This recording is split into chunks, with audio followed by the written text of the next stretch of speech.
오늘 하나님께서 우리에게 주신 말씀은 마태복음 13장 44절에서 46절까지 말씀입니다.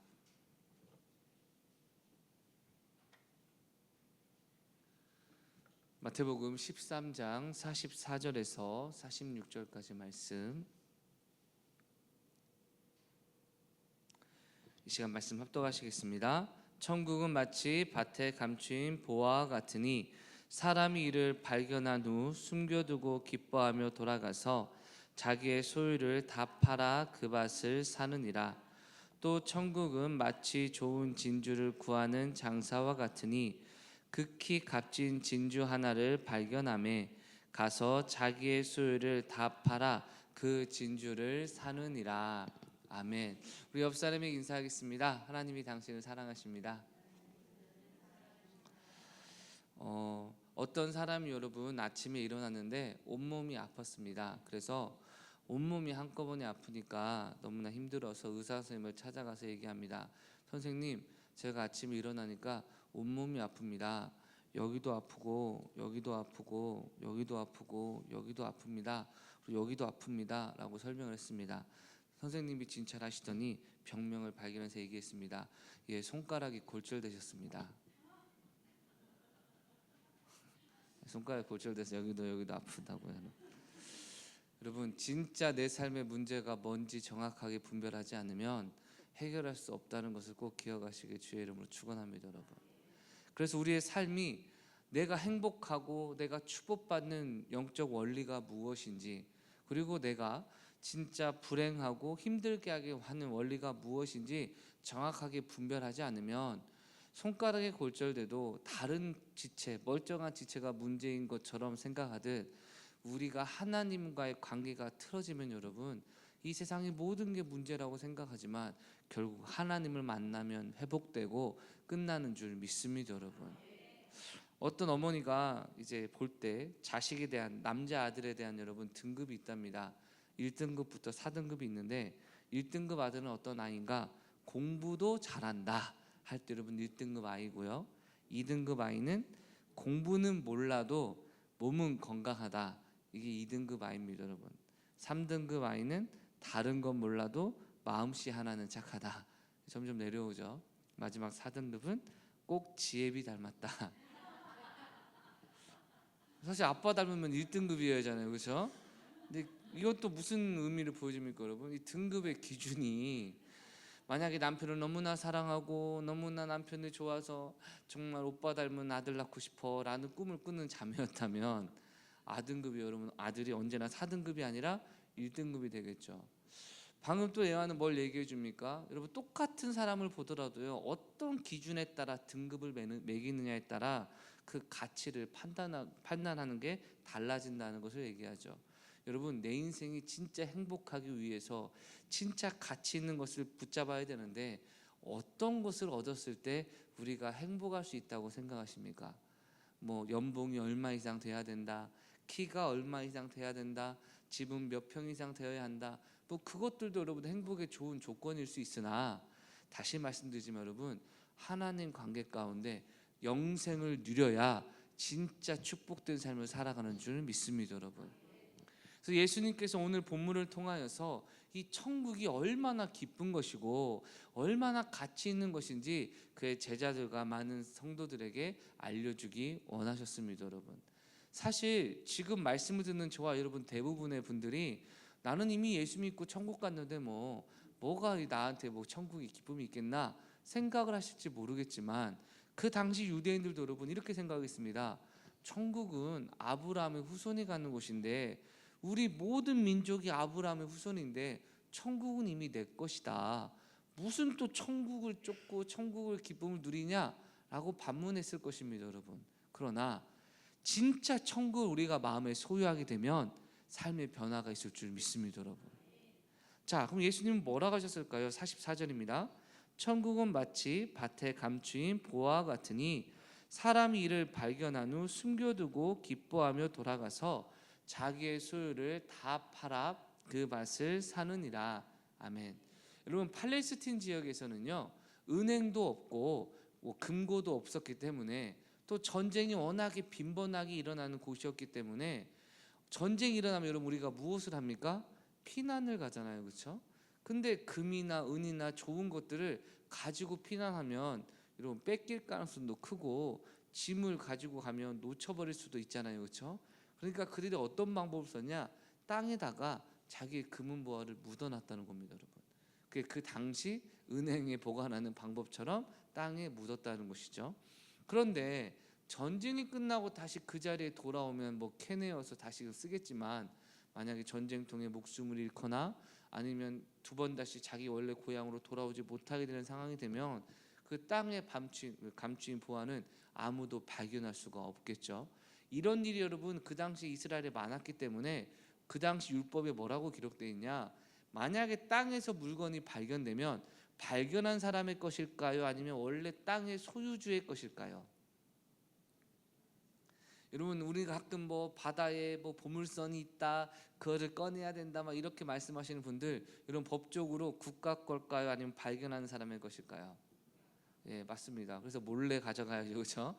마찬가지로 여러분 땅에서 금은보화를 발견하면 발견한 사람의 것이 아니라 이 땅 주인의 것이라는 겁니다. 그런데 오늘 한 사람이 여러분 아마 소장농이겠죠. 그 밭의 주인이 아닌 사람이 밭에서 일을 하다가 무엇을 발견한 겁니까? 금은보화를 발견한 겁니다. 여러분 금은보화 발견하면 기분이 어떨까요? 그냥 좋아요 이 정도일까요, 여러분? 우연히 여러분 저도 가끔 그럴 때 있는데, 이제 계절이 바뀌면 여름 정장이 있고 겨울 정장이 있는데 가끔 여러분 드라이를 맡기거나 아니면 한쪽에 옷을 놨거나 옷을 다시 입는데 뭐가 걸려가지고 딱 봤는데 5만 원짜리가 있다면 제가 뭐라고 하겠습니까? 오 좋아 이러겠습니까? 오 제 돈인데 여러분, 그렇죠? 여러분 이 감추인 이 돈을 발견하는 기쁨이 쏠쏠한 것처럼 또 우리 어머님들 청소하다가 갑자기 책상 밑에서 뭐를 발견했는데 돈 뭉텅이 발견된다. 자, 발견한 사람의 겁니까? 아니면 남편 겁니까? 발견한 사람 거잖아요, 그래서 우와. 여러분 적어도 보화를 발견한 기쁨이 그 이상이 되지 않겠습니까? 이 사람이 딱 금은 보화를 발견했는데 여러분 그 가치가 어마어마했다는 겁니다. 근데 그가 정신이 퍼뜩 드는 게 뭡니까? 이거를 다른 사람이 봐서 주인에게 알려주거나 아니면 주인에게 이것을 얘기했을 때 그게 다 누구 거라는 겁니까? 주인 거라는 거죠. 물론 우리 천성의 모든 성도님들은 아이고 주인 겁니다라고 알려주시겠죠, 그렇죠? 여러분 요새는요 길거리에서 10,000원을 주어도 여러분 아싸 득템하시면 안 됩니다, 여러분. 요새는 CCTV도 많고 여러분 신고하면 뭐 무슨 재물을 뭐 탈취했던가 뭐 어쨌든 여러분 그 처벌을 받는다는 것을 기억하셔야 됩니다, 여러분. 그래서 혹시 몰래 주셨다면 나 주었다 하지 마시고 그냥 알아서 잘 쓰시고, 여러분 혹시 뒤에 교회 뒤에서 산책을 하다가 금덩이를 발견하면 가져가지 마시고 꼭 당회에 알려주시면 요긴하게 쓰겠습니다, 여러분. 근데 제가 가끔 산책하는데 여러분 금덩이는 없더라고요. 어쨌든 천성의 모든 성도님이었다면 주인에게 말했겠지만 이 사람은 아마 좀 거시기했던 것 같습니다. 예수님이 지금 윤리와 도덕을 가르치시는 것이 아니니까 이해하시고, 여러분 이걸 보니까 딱 생각이 드는 겁니다. 이 어마어마한 재물을 내가 갖고 싶다. 그가 결단한 것이 무엇이냐? 숨겨두고, 참 못됐죠. 숨겨두고 돌아가서 자기의 모든 소유를 싹 다 팔아서 그 밭을 산다는 겁니다, 여러분. 적어도 보물의 가치가 집의 가치랑 비슷비슷한다면 여러분 팔겠습니까? 여러분의 집이 1억짜리인데 여러분이 발견한 보물이 1억입니다. 파시겠습니까? 안 팔 겁니다. 그럼 여러분의 집이 1억인데 그 재물 가치가 1억 5천입니다. 파시겠습니까? 안 파실 겁니다. 왜냐하면 팔면 제가 못 받고 뭐 원래 가치가 다 중고가 되면 떨어지잖아요. 또 번거롭기도 하잖아요. 또 오늘 당장 집을 팔면 내일부터 밭에서 천막치고 지내야 되는데 뭘 먹고 마실지에 대해서도 여러분 답답하지 않겠습니까? 적어도 이 사람이 여러분 기뻐하며 돌아가서 집의 모든 소유를 싹 다 팔아서 그 밭을 샀다는 건 이 보물의 가치가 어마어마하다는 것을 보여주는 것이겠죠, 여러분. 사랑하는 성도 여러분, 주님은 먼저 말씀하십니다. 천국을 발견한 자의 기쁨이 이와 같을 것이고, 천국을 발견한 사람은 나 신앙생활 이거 어디까지 해야 돼? 이렇게까지 해야 되나? 여기까지 순종해야 되나? 라는 판단을 하지 않는다는 겁니다, 여러분. 사랑하는 성도 여러분, 진짜 천국의 기쁨과 은혜를 발견하면 우리의 삶은 변화되는 줄 믿습니다, 여러분. 또한 예수님께서는 또 다른 비유를 드십니다. 45절입니다. 또 천국은 마치 좋은 진주를 구하는 장사와 같으니. 아멘. 앞선 구절에서는 여러분 우연히 일하다가 발견한 거잖아요, 그렇죠? 근데 두 번째 비유에서는 아예 부자가 장사꾼인데 좋은 진주를 구하는 사람, 철저하게 좋은 진주를 원해서 찾아다니는 사람이라고 주님은 말씀하십니다. 여기서 구하는이라는 표현이 여러분 짤막하게 설명되어 있지만 원어로 보면 샅샅이 찾아가고 집요하게 찾아내고 아주 이거 찾으려고 온 세상을 다 떠돌아다니면서 좋은 진주 어디 없나라고 여러분 막 움직이는, 방랑하는 그러한 이미지가 포함되어 있는 표현입니다. 그러니까 지금 이 장사꾼이 얼마나 좋은 진주를 발견하기 위해 노력했는지 우리가 알 수 있겠죠, 여러분. 그런데 그가 마침내 무엇을 발견합니까? 46절입니다. 극히 값진 진주 하나를 발견하며. 여러분 보통 진주가 아닙니다. 극히 값진 진주입니다. 오늘날에 가장 가치 있는 보석이 무엇입니까, 여러분? 다이아몬드 겁니다, 여러분. 반짝거리는 거, 그렇죠? 자꾸 반짝한 거. 근데 아마 이게 세공 기술이 필요하고 여러 가지 기술이 필요하니까 2000년 전만 하더라도 여러분 정말 극히 값진 보물의 상징이 진주였다는 것입니다, 여러분. 그래서 오늘날 진주 가질래, 다이아 가질래, 우리 모두가 다 성경 말씀대로 극히 좋은 진주를 가지셔야 되지만 믿음과 삶은 항상 분리되기 마련이니 아마 다이아를 여러분 가져가실 겁니다. 근데 이 당시에는 극히 값진 진주가 어마어마한 가치가 있었기 때문에 이 부자인 장사꾼이 어떻게 한다는 겁니까? 극히 값진 진주를 발견하니 역시 그도 돌아가서 자신의 전 재산을 팔아서 그 진주를 산다는 겁니다. 여러분 상식적인 수준에서 진주가 값어치가 클까요? 그 사람의 부유함이 값어치가 클까요? 전 재산을 팔 정도면 여러분 진주의 가치가 몇 배를 넘어서 훨씬 더 좋은 것이니 자기 전 재산을 파는 거 아니겠습니까, 여러분? 여러분 차를 만약 1억 주고 샀다고 생각해 볼게요. 내가 한 3년 쓰다가 그 차를 팔면 1억으로 다시 받을 수 있습니까, 여러분? 가치가 계속 감가가 상각되잖아요, 그렇죠? 그러니까 전 재산을 판다는 건 내가 산 가치보다 훨씬 떨어진 가치로 판다는 것인데 전 재산을 팔면서 진주를 원한다는 건 진주가 훨씬 더 가치가 있다는 것을 보여주는 거 아니겠습니까? 예수님은 또 말씀하시는 겁니다. 천국이 바로 우리의 모든 소유를 다 팔아서 그것을 얻고 싶다라고 할 만한 가치와 은혜가 주어진 것이니 천국의 최고의 가치를 깨달으라고 말씀하고 계시는 겁니다, 여러분.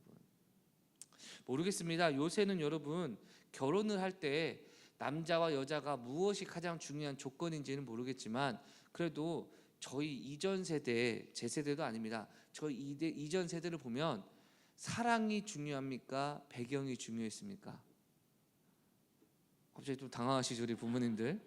제가 예전에 충격적인 장면을 봤는데 여러분 50대 부모님들이 한쪽에 패널이었고 20대 청년들이 한쪽에 패널이었습니다. 그리고 사회자가 문제를 냅니다. 최근 일주일 이내 키스한 여기에 그 사람들이 많을까요? 아니면 50살 되신 우리 부모님 가운데 혼전 순결을 어긴 사람이 많을까요? 이것이 질문을 했습니다, 여러분. 그러니까 어머님들의 표정이 다들 당황하기 시작했습니다. 누가 높겠습니까? 젊은 친구들이 최근에 일주일 안에 키스한 사람이 많을까 아니면 어머니들이 혼전 순결을 어기고 임신해서 결혼한 사람이 맞을까 할 때 여러분 어머니 수치가 더 높았습니다, 여러분. 그러니까 젊은 세대가 엄마 너무한다고 맨날 우리한테는 뭐라고 했는데 엄마도 그렇다고 막 그런 장면을 제가 보고 여러분 참 충격적이다 생각했는데 여러분 그런데 여러분 그래도 이전 세대만 하더라도 사랑이면 사골세에서 시작한다 아니면 단칸방에서 시작한다라는 뭐 그런 얘기가 그래도 좀 있었지 않습니까, 여러분? 그런데 요새는 여러분 어림도 없는 소리입니다, 여러분. 오빠가 나랑 결혼하려면 집은 가져와야 돼. 이게 대부분의 여자들의 마음이고 여러분 남자들 말하지 않겠습니다, 여러분. 그러니까 뭔가 세속적인 가치가 점점 커지고 있는 상황 가운데 그럼에도 한때 순수한 사랑을 가진 사람들은 사랑이면 충분하다라는 마음을 가질지 모르지만 여러분 종종 사람들이 묻죠. 사랑이 밥 먹여주냐? 사랑이 전부냐?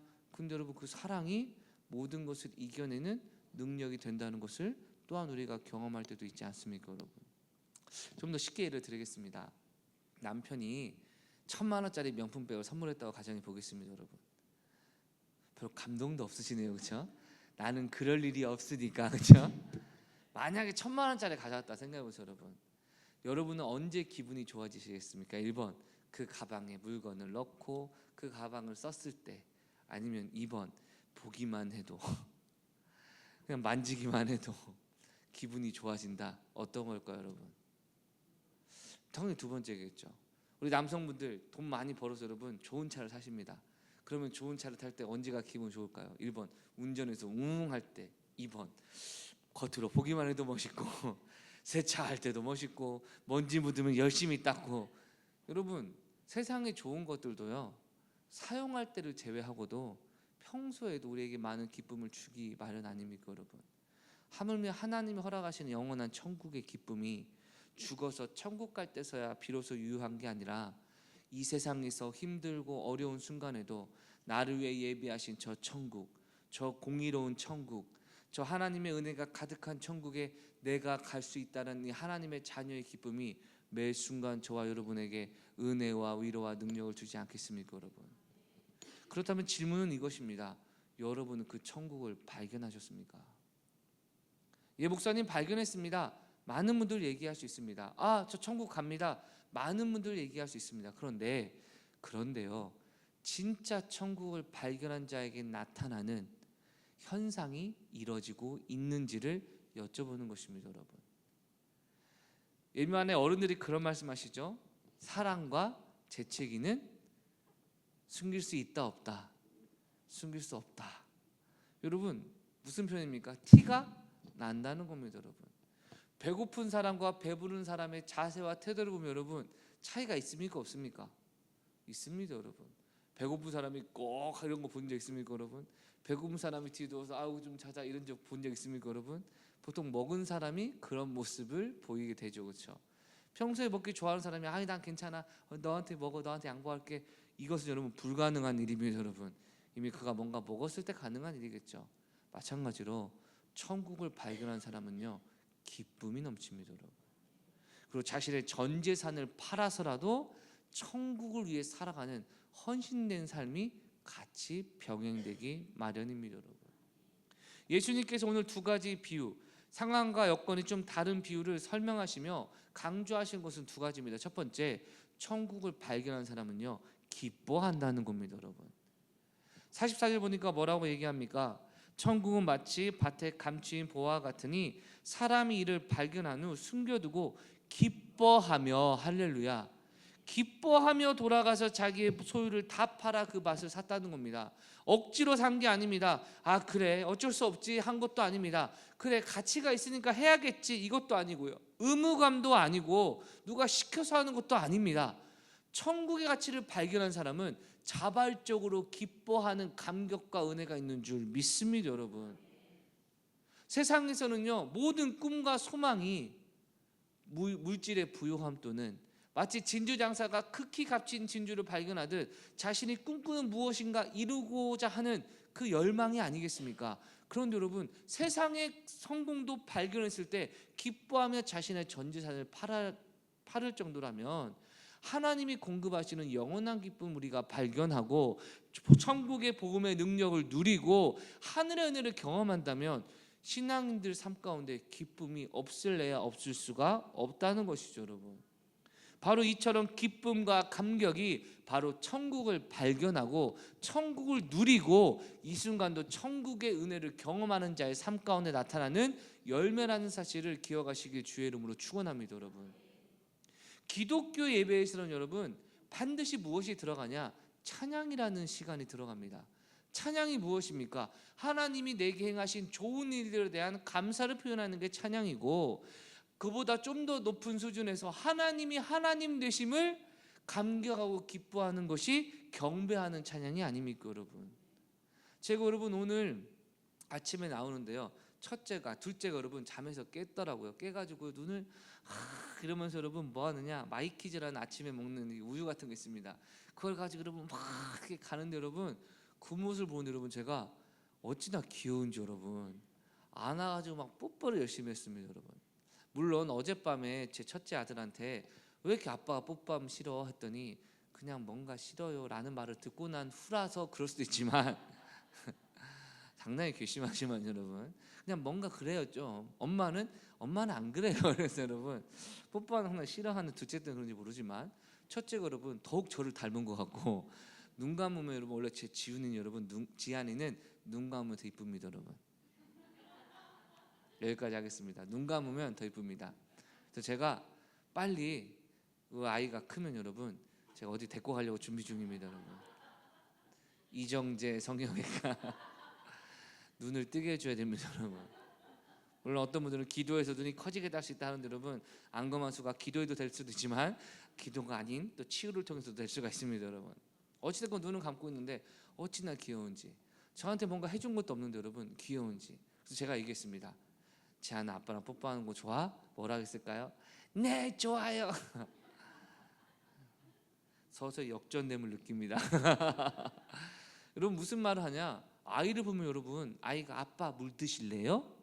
아빠 과자 드실래요? 이렇게 할 때도 좋겠지만 그냥 아이를 바라보는 것만으로도 기쁨이 있지 않겠습니까? 어저께도 여러분 제가 탄수화물 안 먹는 다이어트를 하는데 굳이 와서 갑자기 자기가 좋아하는 약과를 저 주는 겁니다. 아빠 드세요. 알았어. 아빠 빨리 먹어요. 알았어. 왜 안 먹어요? 알았어. 제가 다음에 먹을게. 아빠 지금 먹어요. 계속 그래서 여러분 제가 알았어. 자 따따. 아빠 빨리 먹어요. 5번이나 듣고 그럼 먹으니까 아빠 먹었다고 그러면 좋아서 가는 겁니다 여러분. 좀 이따가 아빠 하리보 젤리 먹어요. 그건 이제 안 먹는다고 했는데 결국 먹었지만 여러분 그럴 때도 뭐 저한테 잘해주니까 좋겠지만 잘해주지 않아도 여러분 아이를 보는 것만으로 기쁨이 넘치는 것 우리 부모님의 마음이 아니겠습니까? 천국이 자녀만 못하겠습니까? 오늘 하루 힘드네. 왜 이렇게 내가 힘든지 모르겠다. 집에 갔는데 아이들이 아빠 힘내세요. 니들 때문에 힘들지 내가. 니들만 없었어 내가 안 힘들 텐데. 그래도 합의니까 해야지. 합의니까 해야지. 이런 분들 혹시 계십니까 여러분? 힘들고 어려울 때 여러분 자녀들의 얼굴을 볼 때 여러분 힘이 나는 것. 여러분 다시 말씀드립니다. 천국을 바라보는 기쁨이 신앙생활 기도하기 때때로 힘들다. 예배드리기 힘들다. 그런데 천국을 바라보는 순간 주님 저 영원한 천국의 나를 인도하시며 어찌나 감사한지 나를 진리 가운데 인도하시는 게 얼마나 감사한지 오랜 세월 동안 진리를 찾아왔던 나에게 하나님의 진리를 알게 하시며 얼마나 감사한지 여러분 기쁨과 감격이 없다면 그 신앙 지금 잘못된 겁니다 여러분. 단언컨대 신앙생활이 기쁨이 없고 기도가 기쁨이 없고 예배가 기쁨이 없고 의무감이 가득하다면 그래도 예배 드렸으니까 그래도 기도하니까 노력하니까 아니요 천국의 기쁨을 발견한 적이 없는 사람이거나 천국을 버린 사람이거나. 왜냐하면 우리의 연약함보다 더 위대한 것이 무엇입니까? 천국의 찬란한 영광과 은혜이기에 여러분 십자가 한편에 있는 강도도요 우리는 합당하게 죽을 수밖에 없다라고 생각했던 그 강도도요 예수 그리스도의 위대하심과 신성을 발견한 순간 무엇을 요구합니까? 당신의 나라 갈 때 나를 기억하소서. 여러분 그 흉폭하고 나쁘고 추악한 죄인도요 예수님을 통해 느껴지는 그 천국의 하나님의 나라에 대한 사모함이 나타나서 당신의 나라 갈 때 나를 기억하소서라고 고백했다면 만약 우리가 하나님의 자녀라고 하고 예배드리며 주님 앞에 이 자리에 나오고 주님을 기뻐하는 이 순간에 천국의 기쁨이 없고 신앙의 기쁨이 상실된 상태라면 여러분 한편 강도보다 마음이 더 강팍하여지고 한편 강도보다 더 세상에 나의 모든 소유와 모든 소망과 모든 기쁨이 있는 것처럼 변질된 모습은 아니겠습니까? 사랑하는 성도 여러분 천국의 기쁨을 회복하게 해달라고 기도하시길 주의 이름으로 축원합니다 여러분. 그 기쁨은요 세상의 어떤 것과도 비교할 수가 없습니다 여러분. 그 누가 나를 알아줍니까? 그 누가 나를 위로해 줍니까? 세상에 어떤 것이 나에게 평안을 주고 행복을 줄 수 있습니까? 잠깐은 기쁨을 줄지 모르지만 결국 허무함과 고독함과 외로움, 죽음의 두려움과 인생의 허탄함에 우리 모두가 힘들어하면서도 괜찮다고 스스로 합리화하고 있지는 않습니까?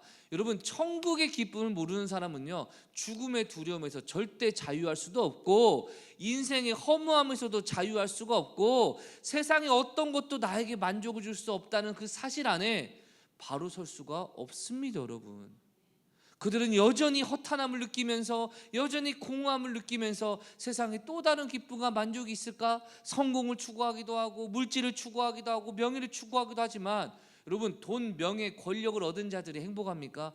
그것을 유지하려고 어마어마하게 노력하고요, 하나라도 삐끗나면 여러분, 마치 이전의 세상을 다 가졌다 하는 마음을 얻었다가 그 모든 것이 상실되니 상실감에 몸부림을 치는, 몸서리를 쳐는 모습을 우리가 많이 보지 않습니까? 여러분, 죽어서도 아까워서, 돈이 아까워서 죽어가고, 내 권력이 아까워서 죽어가고, 내가 이뤄놓은 명성이 아까워서 죽어가는 죽음 가운데 참된 평안을 누리는 것은 영원한 천국의 기쁨을 소유한 자가 아니면 얻을 수 없는 평안과 기쁨입니다. 여러분, 우리가 이 시간 예배를 드릴 때 무엇이 우리를 기쁘게 하고, 오늘 셀모임에 참석할 때 무엇이 우리를 설레게 하고, 오늘 우리가 말씀을 들을 때 무엇으로 다시 소망을 품고 살아가게 합니까? 천국과 천국의 복음이 우리 안에 열매 맺어져서 기쁨과 감격이 넘쳐 흘러 우리 삶 가운데 내 모든 재물을 다 팔듯 나의 시간을 헌신하고, 나의 정성을 헌신하고, 체력과 모든 것을 헌신할 가치는 오직 천국의 기쁨을 발견한 사람에게만 주어지는 것입니다. 여러분, 종종 누군가는 얘기합니다. 신앙생활 참 어려워요, 목사님. 왜요? 이것저것 할 것도 많은데 더 해야 된다 하고, 더 해야 된다 하고, 때때로 하기 싫다 하는데 더 해야 된다 얘기하니 힘듭니다. 예, 신앙은 분명 여러분 대가가 필요합니다. 오늘 본문을 보십시오. 이 부자였던 장사꾼도 여러분 자신의 전 재산 팔았어야 됩니다. 또 소작농이었던 이 농부도요, 자신의 모든 전 재산을 팔았어야 됩니다. 여러분, 팔지 않으면 내 거 되지 않습니다. 여러분, 그러나 또 하나 기억하셔야 됩니다. 기뻐하며 팔았다는 겁니다. 내가 신앙이 버겁다면요, 버거운 것을 내려주는 게 문제가 아니라 이 모든 버거움을 능히 이길 수 있을 만한 하나님의 영광을 볼 수 있는 영적인 눈이 열려야 한다는 것이죠. 여러분, 제가 종종 헬스장에 가는데 여러분, 헬스할 때 여러분 저는요 그렇게 온 힘 다해 막 땀이 흐를 만큼 여러분 그렇게 열심히 하진 않습니다. 왜냐하면 여러분, 무거운 거 드는 거 힘들어요, 안 힘들어요? 집안일 하실 때 무거운 거 있으면 여보 이 쌀 좀 옮겨줘 합니까? 아니면 여러분이 이거는 껌이자고 옮기십니까? 여러분, 보통 무거운 건 여러분 남에게 맡기기 마련 아닙니까? 여러분, 근데 여러분 가끔 운동하는 사람 보면요, 막 셔츠가 셔츠도 안 입습니다. 여러분, 막 이렇게 파인 옷을 입습니다. 몸 좋은 사람들은. 왜 그런지 모르겠어요. 여러분, 몸에 막 쫙 달라붙는 거 입습니다. 남자 여자든 이거 입고 여러분 무거운 걸 드는데 여러분 얼마나 운동 열심히 하는지 막 땀이 막 여기 다 젖고 여러분 머리는 젖고 여러분, 근데 무거운 거 드는 거면 막 이땀 하는 거 듭니다. 여러분, 전에 예전에 5kg 7kg 들면 이상하면 20kg 뭐 이런 걸로 와 이러면 여러분 막, 여러분 가만히 보면요 참 불쌍합니다. 저는 근육도 없어도 할렐루야 하고 드는데 그 관장이나 트레이너들은요 그 무거운 걸 으아 하고 듭니다. 여러분, 불쌍한 사람들이죠. 무거운 거 계속 들고. 근데 몸은 누가 좋아요? 우리의 상식으로는 몸 좋은 사람은 아이고 목사님 이런 거 껌이죠 할 것 같고, 저는 막 아이고야 이럴 것 같은데 여러분, 실제로 그 몸을 유지하기 위해서는요 그들이 더 힘들고요, 그들이 더 어렵습니다. 근데 신기한 건요, 저는 들고 그냥 가는데 그들은 하고 나서 꼭 거울을 봅니다. 그리고 이상한 말 합니다. 오늘 운동 잘 먹었다, 맛있다. 뭘 먹는지 여러분 모릅니다. 근육 운동하면 여러분 맛있다는 겁니다. 근육 운동을 여러분 맛있는 음식 먹는 것처럼 이거 자극이 잘 되네 이러면서 여러분, 예전에 영현이랑도 제가 한번 헬스 했거든요. 여러분, 저는 무거운 걸 들었다는 것에 의미를 둡니다. 영현이 목사님 여기에 자극이 돼야 됩니다. 여기에 자극이 돼야 됩니다. 이렇게 어제 유담이도 운동했죠? 네, 그렇게 막 하죠. 막 짚어주면서 여기 자극 들어가 된다고. 어차피 내려놓을 거 뭐하러 듭니까? 어차피 내려놓을 거 뭐하러 들어? 이해가 안 가요. 그러나 이것은 운동의 기쁨을 모르는 사람이 하는 얘기고, 운동을 빠진 사람들은 여러분 이 운동을 통해서 나타나는 기쁨, 육체의 피곤함도 있지만 그 이후에 우리 몸이 보상 심리로 엔돌핀을 비롯한 몸에 좋은 기분 좋게 하는 호르몬을 이제 몸에 뿜어내니까 그 회복의 기쁨을 여러분 운동을 열심히 하는 사람도 있다는 겁니다, 여러분. 때때로 변태처럼 여러분 지독하게 운동해 가지고 올라오는 걸 즐기는 사람들도 있다고 하더라고요, 여러분. 자기 몸을 학대하면서까지. 사랑하는 성도 여러분, 육체도 높은 수준의 것을 유지하기 위해서 열심히 해야 되지만 그들은 여러분 억지로 하지 않습니다. 오히려 무게를 제대로 들지 모르는 사람이 억지로 운동하지, 제대로 운동하는 사람들 여러분 기뻐하고 즐거워하고 감격하지 않습니까, 여러분?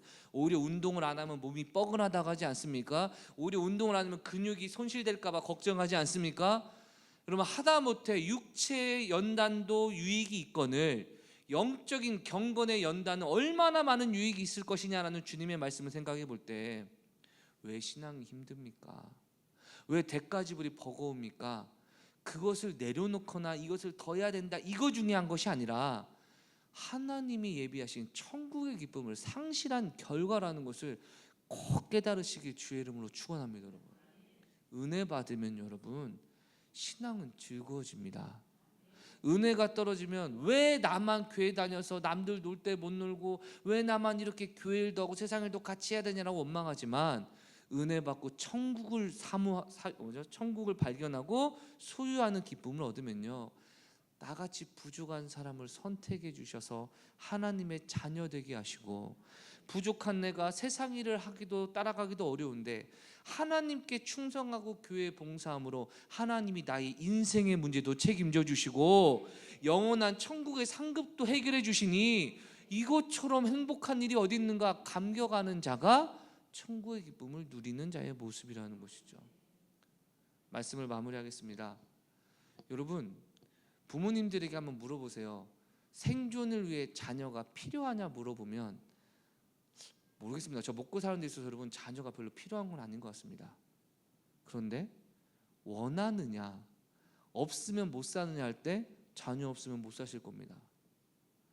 인간관계에서도 여러분 필요를 위해서 기준이 되냐 안 되냐를 따지면 여러분 사랑하는 존재도 무가치한 존재로 설명될 수 있듯이 하나님이 우리에게 예비하신 천국의 상급과 영광도요, 하나님의 은혜 안에 있으면 세상의 어떤 것과도 바꿀 수 없는 가치 있고 존귀한 것으로 여겨지지만 이 세상과 세상을 사랑해버리고 세상의 기준으로 천국으로 바라보고 시당을 바라보면요, 이미 뭐 천국 간 것 같은데 뭐 더 열심히 할 필요 있나? 어차피 열심히 해도 내 모습 보니까 천국 못 갈 것 같은데 열심히 할 필요가 있나? 신앙의 자리가 의무가 되고 부담이 되고 낙심으로 빠져갈 수밖에 없지 않겠습니까? 사랑하는 성도 여러분, 그러나 하나님은 저와 여러분을 사랑하시고 지금도 천국의 영광 우리에게 공급하시기에 우리가 지금 이 자리에 있는 줄 믿습니다, 여러분. 이 자리에서 주님의 말씀을 듣는다는 것, 찔림이 있다는 것, 다시금 사모하는 마음이 든다는 것, 다시금 주님의 은혜를 구해야 된다는 마음이 있다는 것, 천국의 복음의 능력을 경험해야만 우리 삶의 변화가 되는 줄 믿습니다, 여러분. 제가 목회하지만 부끄러운 고백 하나 하겠습니다, 여러분. 한 10년 전인가 7년 전인가 여러분 열심히 사역하는데 여러분 갑자기 턱이 엇나가서 아픈 겁니다. 저는 여러분 턱의 통증 때문에 교정을 했고, 그런데 실제로 방언을 하다 보면 턱이 막 움직이다 보니까 아프거나 뻐근할 때도 있었습니다. 근데 여러분 어느 날 자고 했는데 턱이 완전히 아픈 겁니다.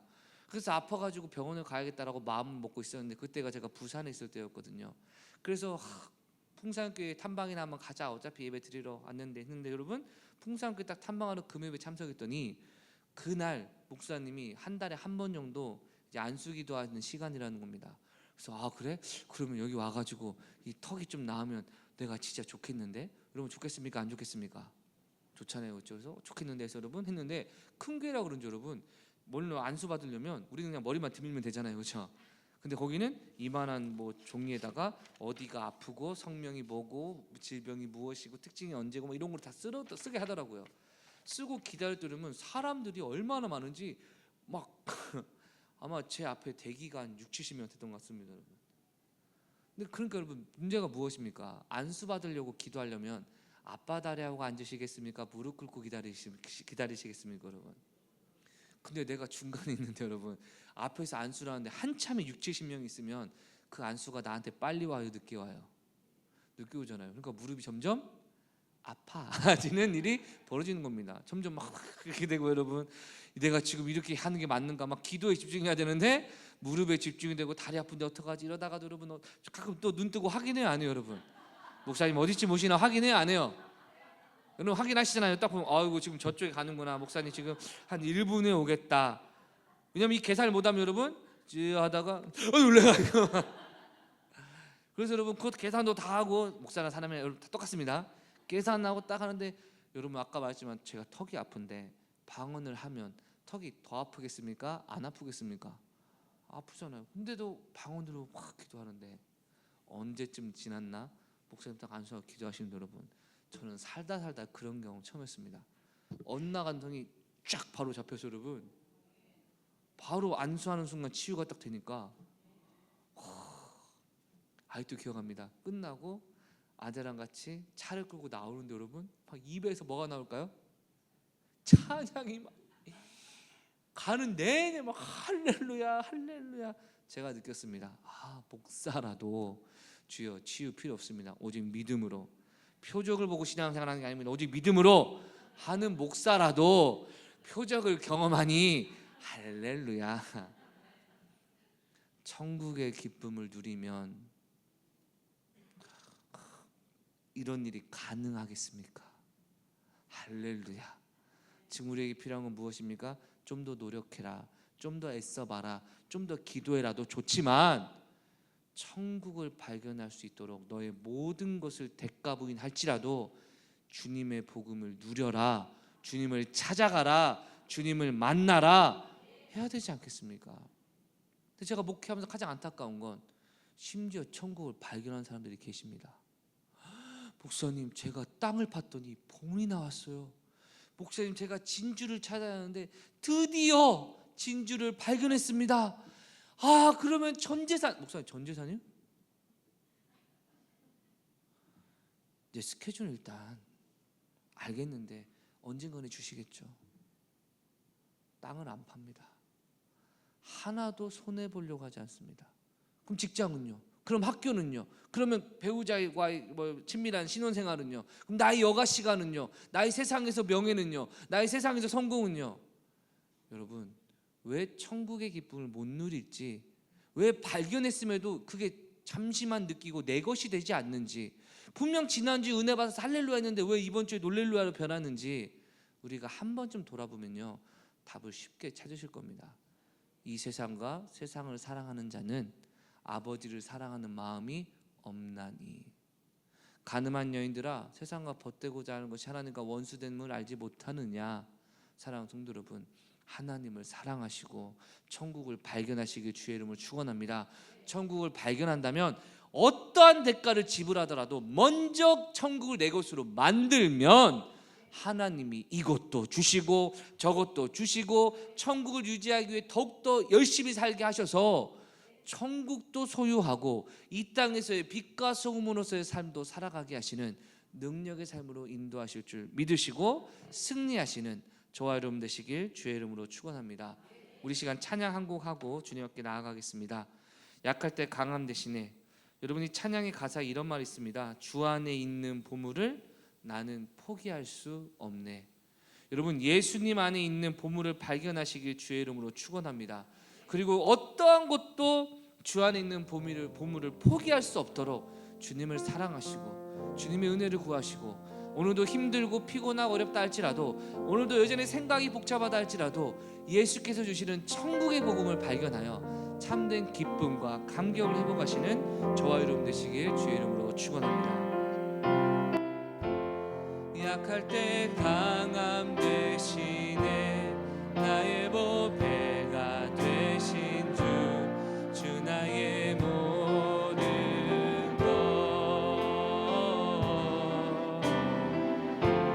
주 안에 있는 보물을 나는 포기할 수 없네. 주 나의 모든 것. 다시 한번 고백합니다. 약할 때 강함 대신에, 약할 때 강함 대신에 나의 보배가 되신 주 나의 주님, 우리는 천국의 보물을 포기할 수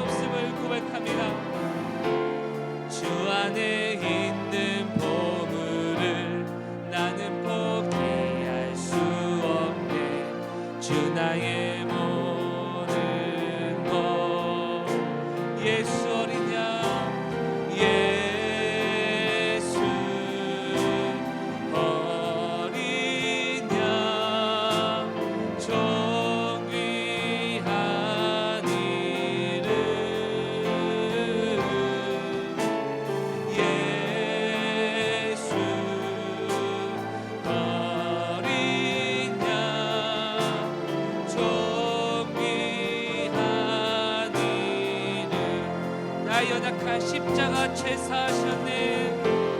십자가 죄사하셨네. 주님의 이름 찬양해. 주 나의 모든 것. 쓰러진 나를 세우고 나의 빈잔을 채우네. 주님께서 우리를 다시 한번 천국의 상급으로 우리를 초대하십니다.